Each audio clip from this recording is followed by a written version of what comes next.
Welcome everyone to the 30th Hands-on Agile Meetup. Today it's about making a Scrum work and particularly about how to deal with product backlog anti-patterns. Product backlog anti-patterns, I prepared a list. I would like to walk you through those. I find particularly remarkable, and you often come across those if you do some backlog forensics. So if you have a look at the product backlog of a new project, for example, a new team, and you can easily spot these kind of patterns. This, however, is not the main task of today's meetup. What we want to do afterwards is basically create smart work groups and then start working on these anti-patterns and figure out, okay, what can we actually do about them, so that we come up with a toolbox that will help us in our daily operations to actually deal with those kind of anti-patterns when we meet up. And I hope we will find a lot of good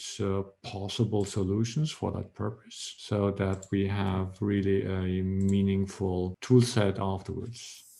Okay, so now that we are past the introductory part, let's get to work. What I would like to introduce you to is a bunch, namely 10 product backlog anti-patterns that we come often across when we have to deal with teams that are maybe not performing at their peak possible level.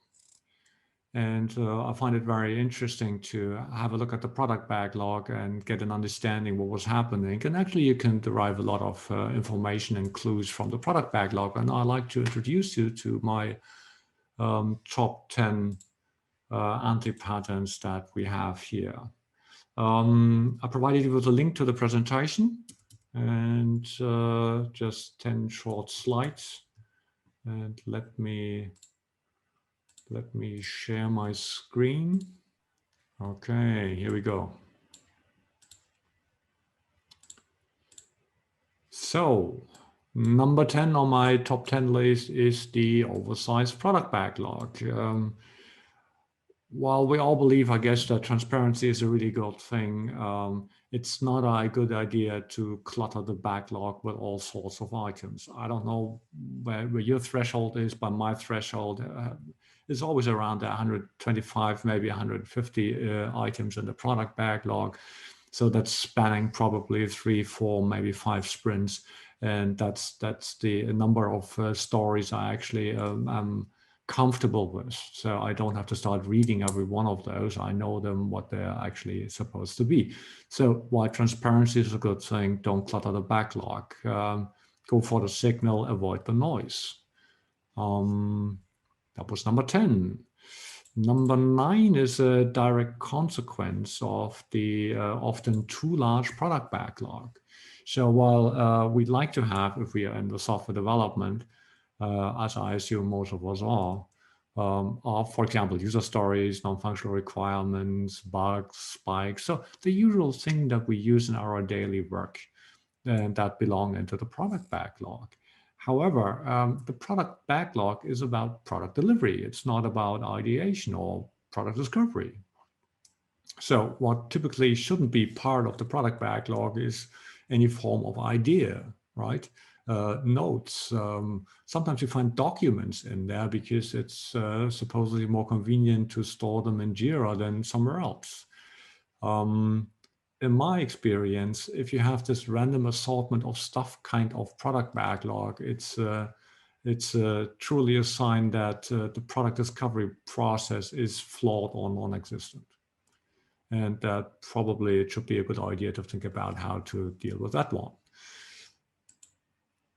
Another issue that we often come across is outdated items. So I was referring to this idea of having an actionable product backlog. So product backlog that covers maybe 3, 4, I would say maximum 5 sprints of work. So it's really delivery focused. Now, if you find items in there that are 6 months old or 9 months old, the question must be valid. Why are they in there? You know, if you have backlog items that have never been touched, that have never been collaborated on, the question is, what are you doing in there? Are they valuable? And why are we basically schlepping them around with us and clogging our product backlog, creating noise instead of the signal. So what I always do if I start on a new project and I have a look at the product backlog is figure out, okay, how old are items? And if I have the time available, I actually make some sort of small Gaussian distribution to see, okay, what item ages actually do we have in here? Number 7, product backlog items are created by copying paragraphs from requirement documents. This is a really mean anti-pattern in the sense that we're ignoring the purpose of creating product backlog items in the first place, which means the entries are a token for discussion within the team to create a shared understanding. Why are we doing things?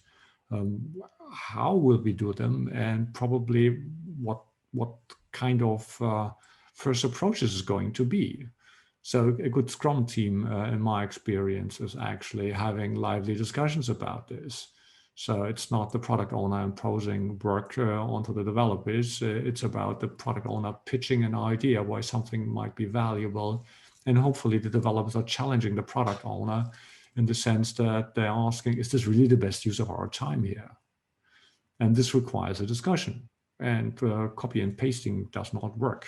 So classic think invest principle or Ron Jeffries called conversation confirmation. This is the purpose of an entry, having a conversation, a discussion, because we're excellent at storytelling and memorizing stories, right? And this is what we want to have in the team. That's why we have this whole discussion here.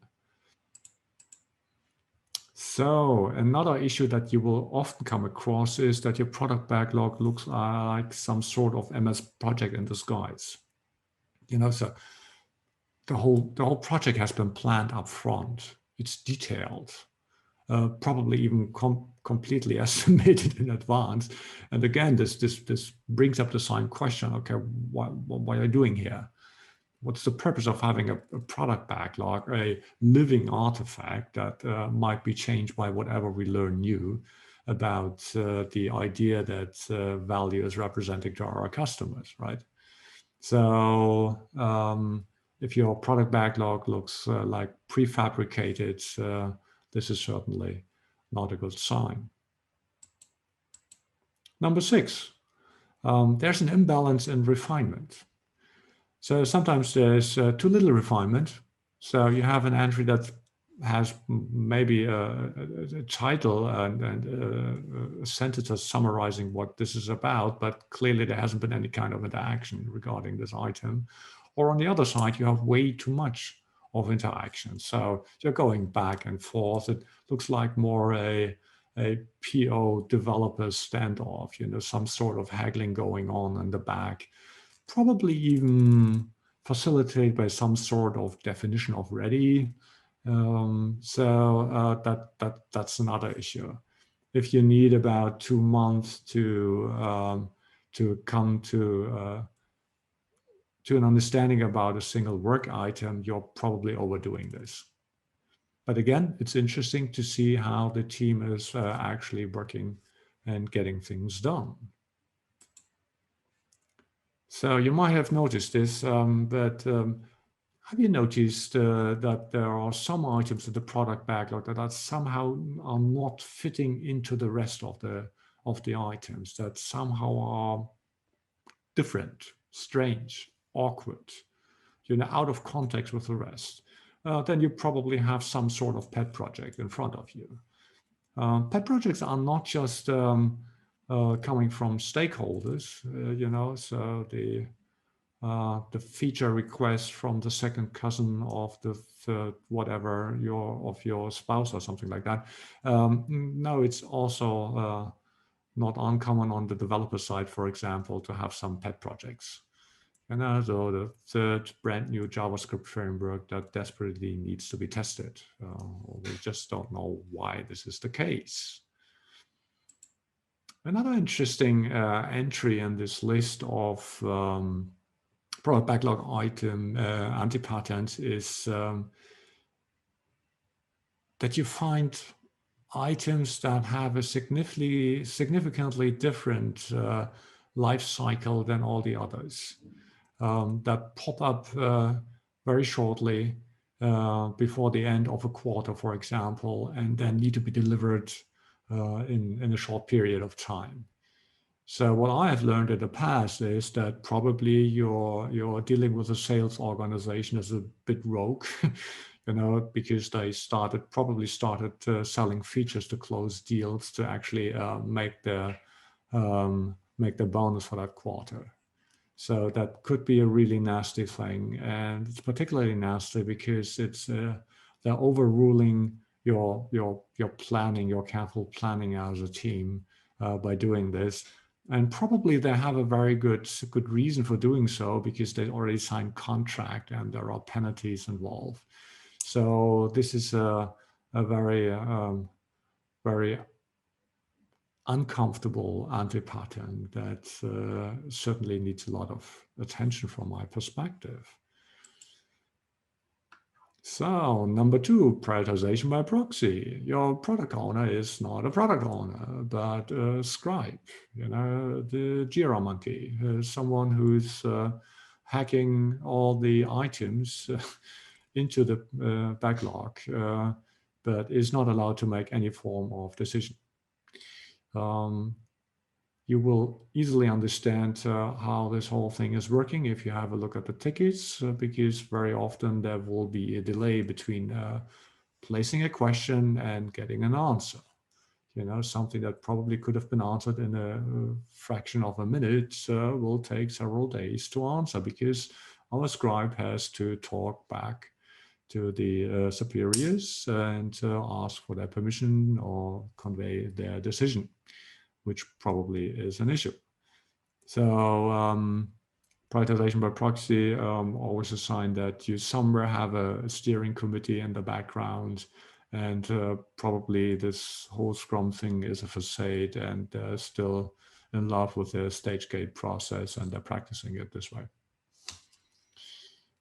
And finally, it's a bit a reflection of this random assortment of stuff just at a meta level. There's no product vision, there's no product goal, and hence the product backlog looks like you're heading in some direction, but you are not really understand which direction it actually is. So always around you have Alice in Wonderland. If you don't know where you're going, any road will get you there.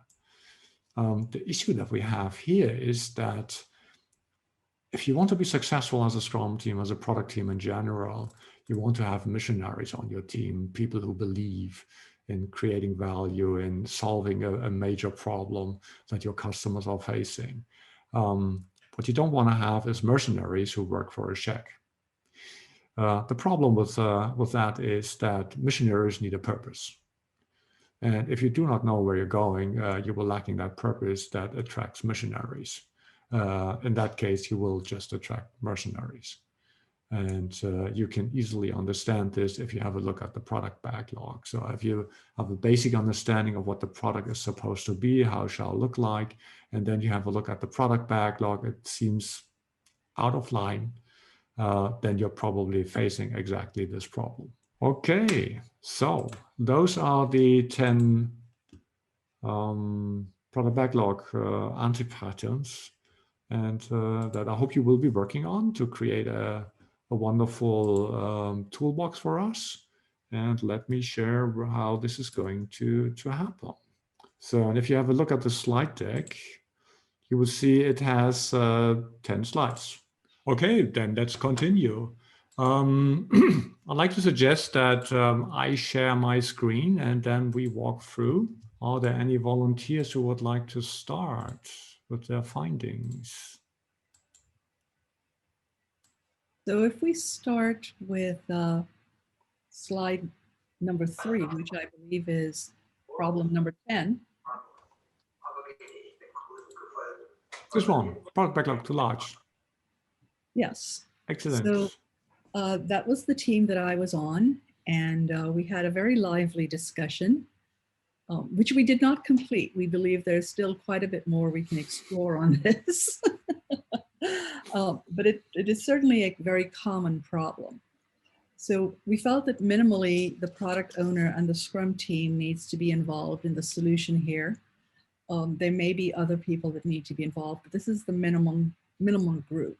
Discussed how we would find out whether there were too many tickets in the sprint, or what it means to have too many tickets in the backlog, and determined that we liked your idea, Stefan, of having some sort of aging distribution that you can look at with the team on a regular basis and see how the backlog is growing and how things are aging within that backlog, whether things that are 6 months or 6 years old are still valid and should continue to be in the backlog, or whether we should get rid of them. Extensive discussion on what the right size of a backlog should be. One aspect that came up that we have not really resolved is sometimes there are technical tasks or there are product features that take a significant amount of time to implement, so even more than a quarter. And so how do you reflect those longer term things in a backlog if you're saying arbitrarily or otherwise that it's going to be 6 sprints or 2 quarters worth of content? So something that we would explore a little bit more. Talked about using the roadmap to help define the product goals for the quarters, which should help at least prune segments of the backlog into manageable portions and figure out how do you transition between ideation and actually actionable backlog items.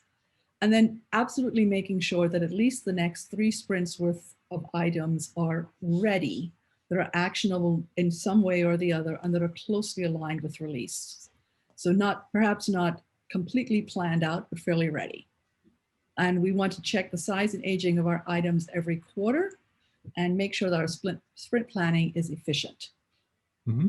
And those were the things that we discussed, and we're happy to do any additional conversations. And I have 40 seconds, so I think I'm done in time. I like the idea of regularly revisiting the aging distribution of the product backlog items. So that would be nice. And to see whether we have some shift in there. Exactly, the shift in behavior and using that as feedback. Would also be a nice point of data if you generally keep some sort of team diary or time access and event log, so to speak. And that would really sounds really good. Yes. Thank you. Okay, thanks a lot. Great work. So, who's next?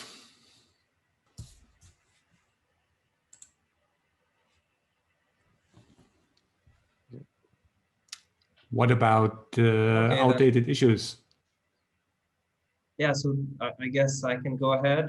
It was me and Orlando Costa on this one. We were only 2 people on to discuss this one.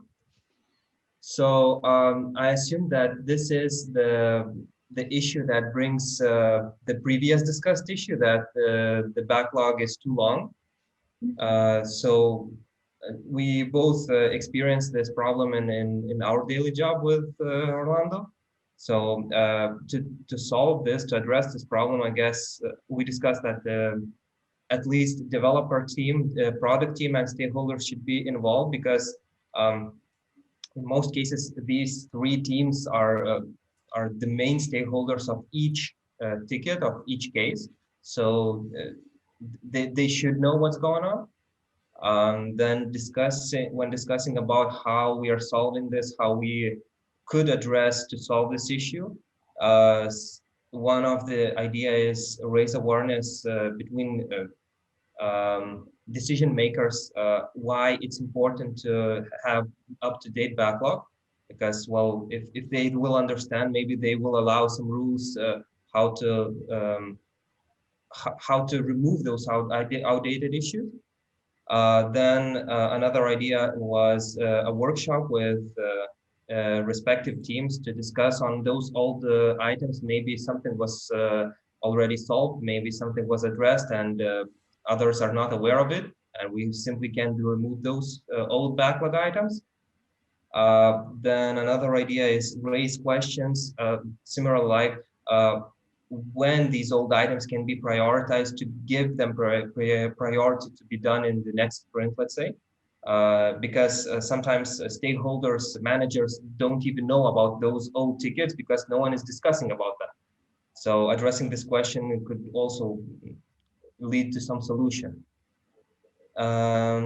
Discuss threshold with stakeholders as well when old items can be removed. Like, let's say if the item is staying not touched for half a year maybe, then raise a question when we can prioritize, and if that's not somewhere nearby, maybe let's remove that just to have a clean backlog. And how to see if a solution is working.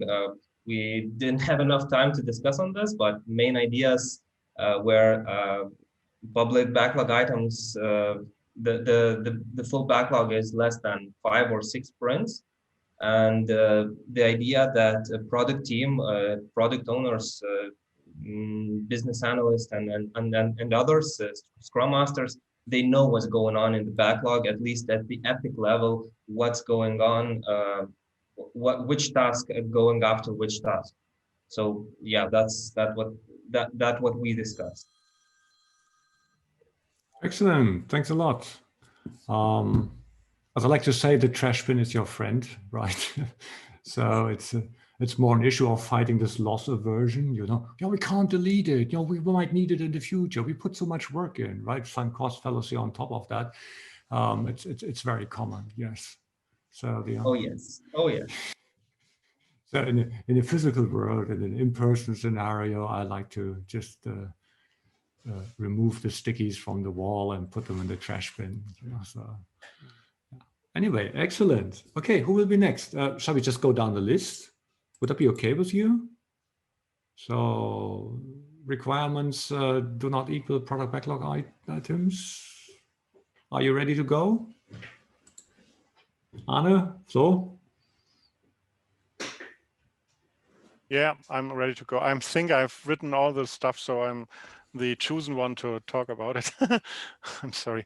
Okay, so what's our findings? More or less often the items are getting over from management or portfolio responsible person or whatever, business sponsor. So this leads us to the step that the product owner does not have any stakes in his own product. There's no ownership in the product owner, usually, I think. And what we discovered is that there are a few steps we could do to fix that. And it's like getting stakeholders involvement. So the stakeholders will go, I'm sorry, I can't read the time on your thing. How much is it? It's, yeah. 1 minute left or whatever? Yeah, 2 minutes 15. 2 minutes 15, okay, so thanks. Sorry. So getting the stakeholder involvement back so that they are really talking to the PO and not to some kind of in-between committee or something like this.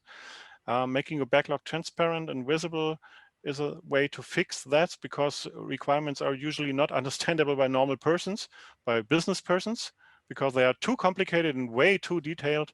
So getting it transparent, you get in the state of, what are you talking about? I don't understand the word. And then you go down a step in the back to the CCC format. Definition of ready, which is in Gänsefüßchen, in, I don't know, I'm missing the word here.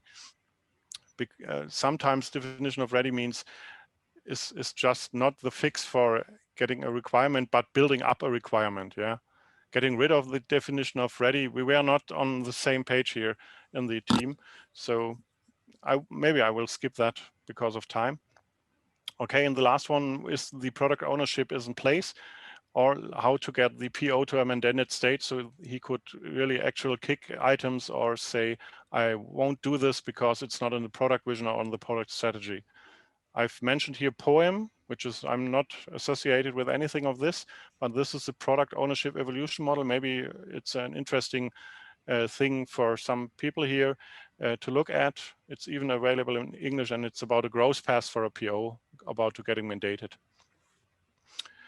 So last thing, in the last 20 seconds, how do you know your solution is working? Yeah, not Control-C and V is used anymore. Well, this is a little bit of a joke. So we use the CCC format instead of the full text longer requirements, a good thing was use the old Twitter lengths for stories. No more than 150. Sorry, time is up. No more than 150 chars. And what you can discover or what you can look at is if the PO is unable to kick PBIs, product backlog items. And if he's not, so we are still doing requirements. That's it. In a hurry, in a rush. Anna, excellent 3 minutes. I know it's a bit compact, but as you know, work tends to expand to the time available. Okay, number 6, that would be Vincent, Octavian, and Corinna. MS Project in Disguise, are you ready? Yep, I can do that as I wrote the stuff. Okay, Perfect. ready, steady, go. So who needs to be included in our solutions? We decided on all project managers, and they are in brackets in disguise because Scrum doesn't recognize project managers. We frequently see them anyway. The whole Scrum team, the stakeholders, there was a passionate discussion about how to trim stakeholders down to the ones that are really relevant. Yeah, and management, because often management wants some promises of delivered products. Okay, which steps are involved in your solution? There was one idea of explaining the pluses and minuses of the approaches, involve people more than before, try to get them transparency, cut dependencies with other products, demand commitment to value instead of deadlines, then deliver earlier, not necessarily fast, but as early as you can deliver. Educating the Scrum team so that the Scrum team also demands discussion and accepts that it deserves the discussion. Ensure there is vision and strategy and a roadmap and several product goals, and one product goal is tackled at once. Yeah, how do we know our solution is working? Well, team is delivering valuable, usable increments to customers, but that is more or less a no-brainer. Yeah, and well, I'd say people are also feeling safe with the uncertainties you have in a Scrum team. That would be our findings. Perfect. Okay, next one. Refinement and balance. Doreen, Ulle, Kaspar, Ingold, Ingo, are you prepared to go? Yeah, then I can share the results of our session. I think regarding the first question, I think it's everybody who is involved in the refinement. This is typically DPO and developers, but also other stakeholders which are relevant for doing the refinement. So for which steps are involved in the solution, I think we need to get all the necessary information collected before we start with the refinement. We also need to agree before on a common level of detail which we would like to follow. Then we have some additional things, no excessive attention to detail. So this means we should not get stuck into the too detailed details. And there should be enough information about implementing the stories. And then I don't know who added this actually, because we did not conclude on point number 3. That's why I'm just reading those. How do we know that the solution is working? I think it's related that we don't encounter impediment, that we have less dispute probably in the refinement and planning meetings, and that we can successfully meet our sprint goals. So if I missed something, I would like to ask the team to add any further remarks, comments to my statements. No, then thank you very much. That was fast. Excellent. Yeah. I like the sprint goal works. You know, this is typically a good sign. Okay. Pet projects. Are you ready? Leda, Dimitar, Christiane?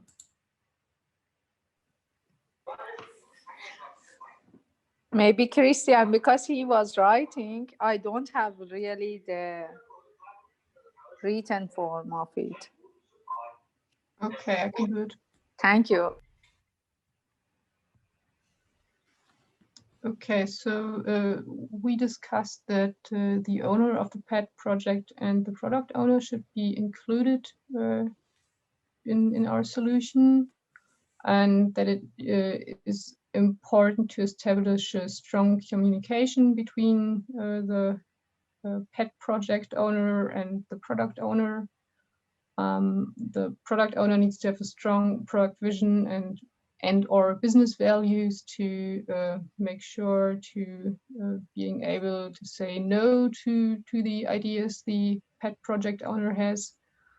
And it also helps to have a good priority definition to make sure that, yeah, the pet project owner doesn't get too much strength with the personal ideas.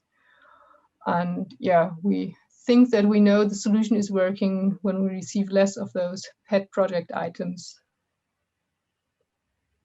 Mm-hmm. Anything to add? Stefan, I would like that you give us maybe recommendation regarding the solution for the pet project.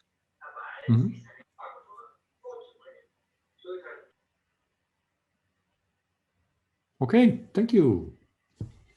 So, number 3, bonus at risk.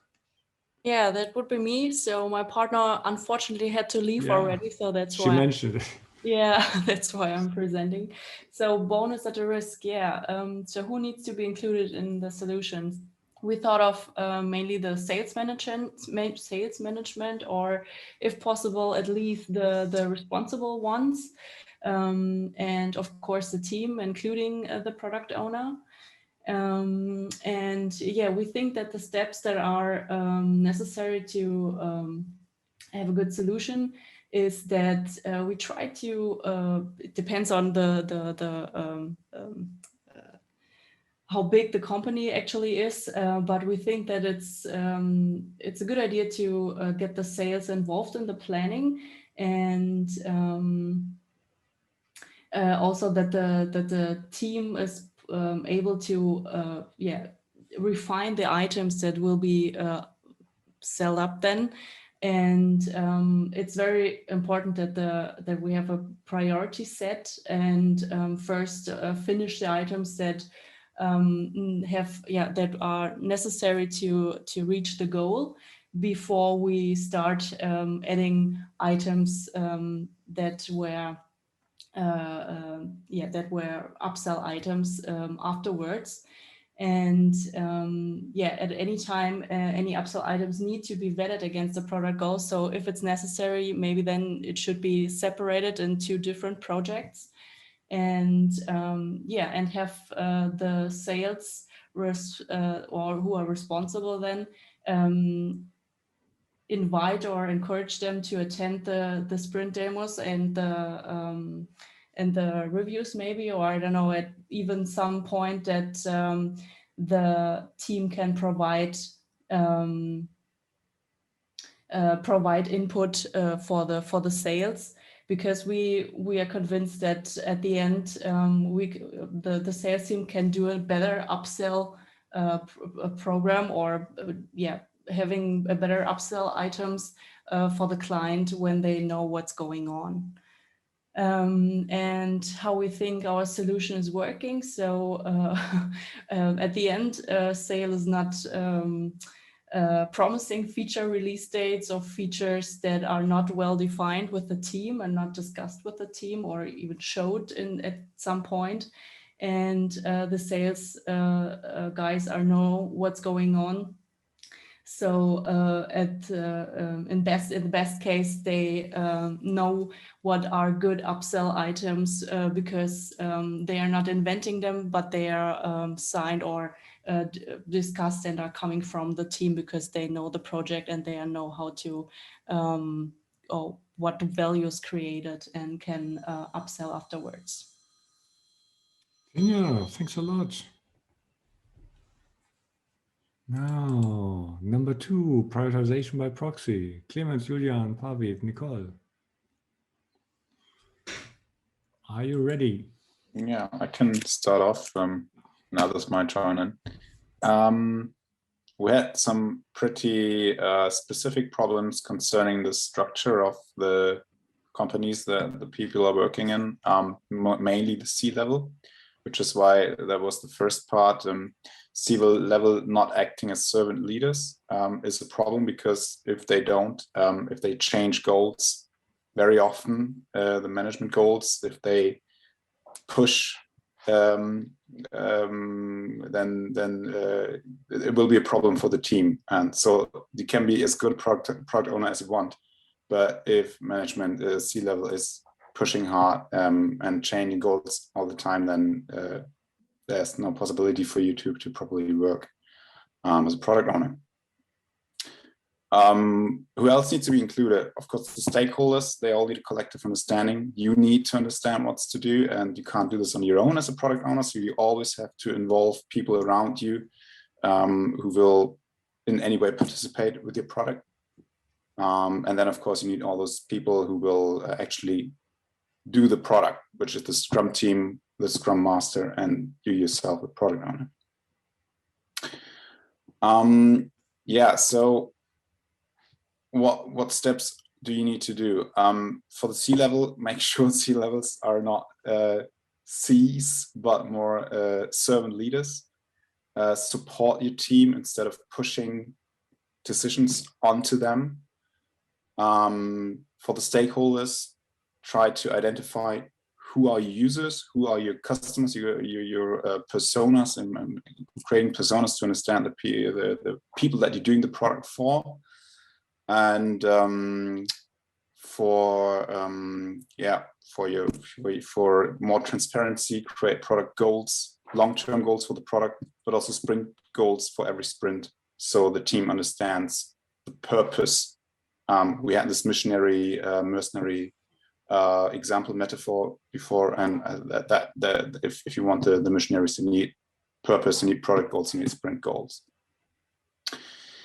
In the end, how do you know if your solution is working? Well, if to understand if you're a good product owner, you are able to prioritize your backlog, you're able to decide what to do. For your stakeholders, involve them. Do testing with your stakeholders, do A/B testing, get customer feedback. You need to involve them to understand if your product is working. The metrics part, I'm not entirely sure about this. That was not from someone else. Can't recall that one, sorry. Okay, thank you. You manage in time, this is good. So, no vision, no goal. Are you ready? Who would like to be the host? Okay, I will do it. But I would encourage the others to support me if anything is missing. So there's no vision, there's no goal. Who needs to be included in your solution? Of course, the product owner. We as Scrum Masters and Agile coaches support the product owner, but also support the product owner in being in direct discussions with the stakeholders to create a vision, to create a goal, to understand the product.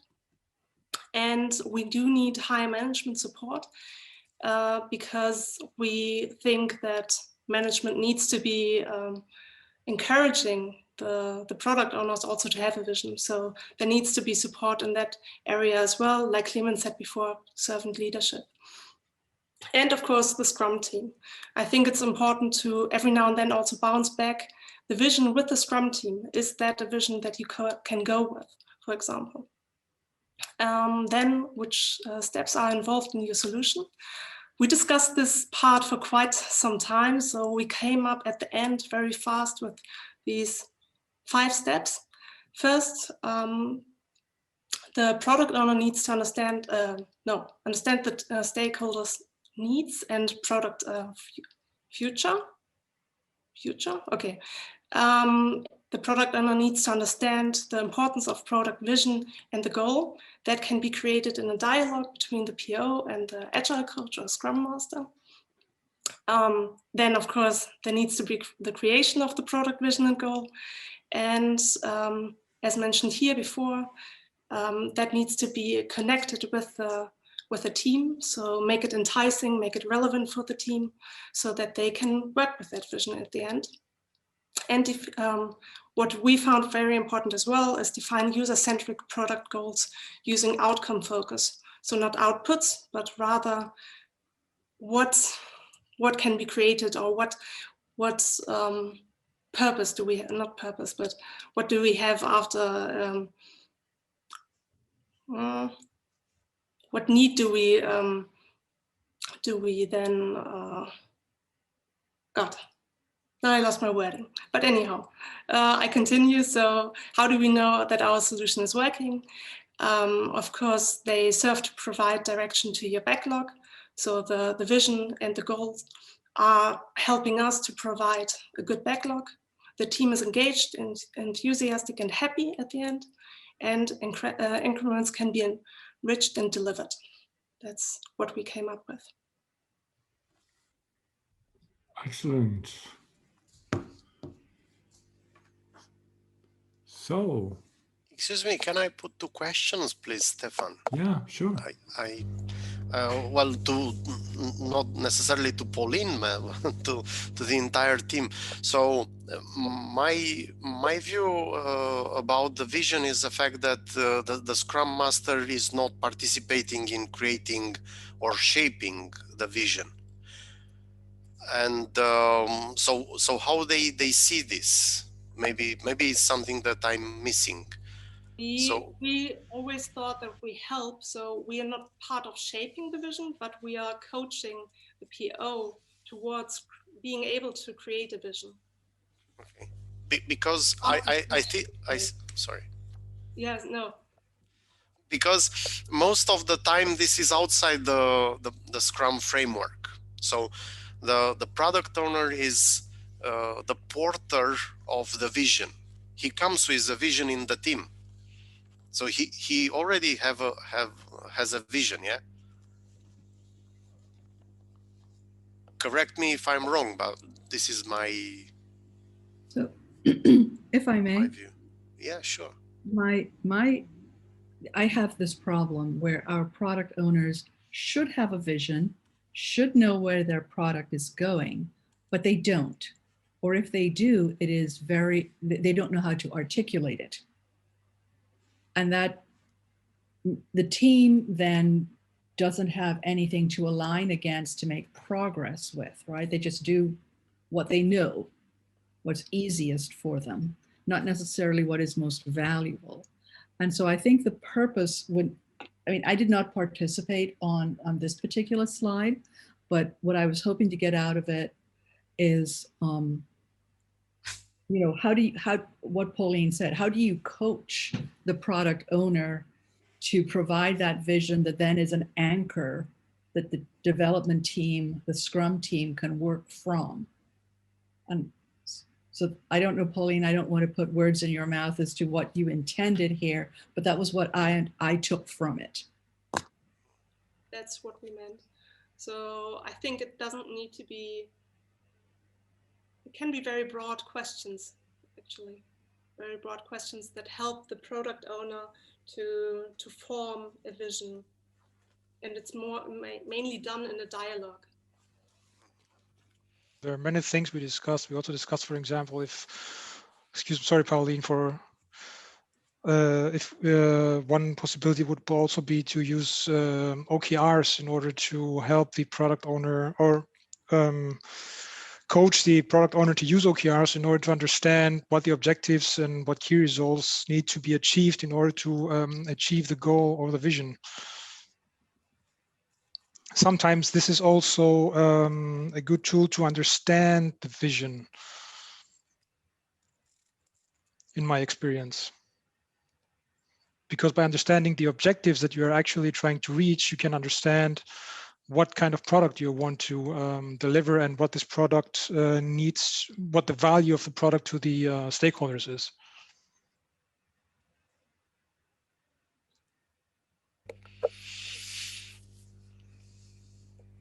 Okay, I had a second question.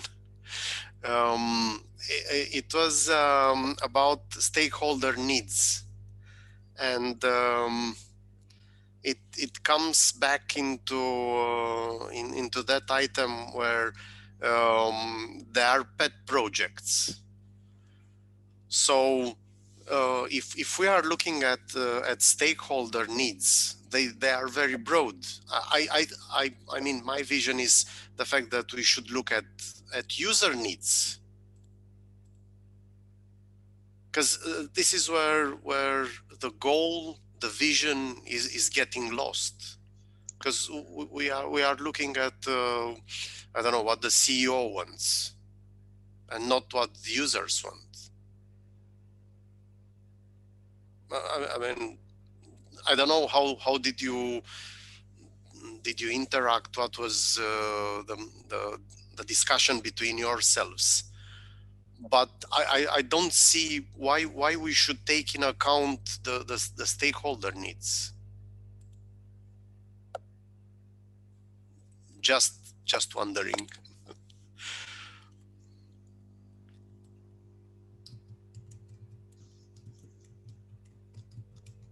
You mean in the product vision? Why take it into account, or the goals?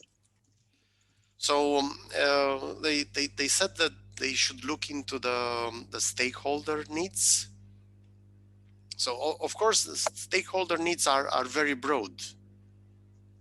Yes, but you need, there's a thing you have, your users are also stakeholders. They just happen to be external stakeholders. You have internal and external stakeholders, and your users are the external stakeholders because you need to provide value to those people too. I mean, a product is a win-win situation for both, right? Okay. Yes, that's true. But I mean, there can be stakeholders who just, for example, want to gain confirmation that the money are well invested, for example. Yes, but you need to consider that as well. Yeah, of course. Through in the stakeholder group, we have the users. That's for sure. But there are also other people who do not use the product. That's correct. But I think when you're creating a product, you need to have a balance of the cost and the value that you're providing to your customers too, right? So in a way, stakeholders might have a say in both those items. It really depends how you balance those. So you do need to assess them, but I don't think it says that you definitely need to consider all of stakeholders' needs. It's more about prioritizing and understanding what value each of them provide, and then moving forward with whatever makes sense. Okay. That's unfortunate. That's not always that easy, of course, because yes, often you have stakeholders that actually provide the means for you to create the product, and depending exactly. on how much they provide or what the how many resources they provide is also a factor you need to consider. It's a very common conflict. So the Yes. my budget, my feature syndrome, right? Yes. So well, we know it. Yeah. It's not. I didn't mean it in that way. But if you have a certain budget, there are only so many things you can actually achieve and deliver, right? So you have to consider that as well when you are creating your product backlog. Sometimes that matters when you prioritize what you will do. Totally. So, 1.75 of an hour. I've always found it amazing how fast the time passes. Actually, more than flying, and we didn't even have a break. And I hope that you enjoyed the exercise. We will be back on April 20th, and I've already created a new event, but it's not yet published. Let me quickly have a look so I can share with you what we're going to do next time. So next time will be dedicated to driving product innovation. So similar topic, and we will have an introduction into the zones of value framework. So there will be someone else hosting this. That is going to be Valerio Zanini, and I'm really looking forward to that. What is going to teach us how to drive innovation with regard to the framework they developed, and I'm really looking forward to that. Again, there won't be any slides. It will be all workshop and breakout rooms and getting hands-on experience with that. And I'm really interesting to see what this is going to be. And also planning other other workshops of this style for the rest of the year. So, for example, probably we'll get the strategizer folks with tools for team creation and team building later after that. So maybe in May. And I'm planning to have 2 other meetups before we probably have something like the Agile Camp, the virtual Agile, next virtual Agile Camp. I hope we will be able to do that in late May or probably in June this year. So that would be the plan for the next 2 to 3 months. And hopefully you will like it and you will be part of that. And yeah, hopefully you found this useful and you have some new inspiration for your daily work. And maybe there's something among this that you haven't been aware of, and that it's going to be helpful for you in your daily job. If so, that's the purpose of all of this, right? And finally, of course, I hope you will have met a few new people that you like to talk again next time. So thank you very much for attending the 30th Hands-on Agile Meetup, and hopefully we will meet again after the Easter holiday on April 20th.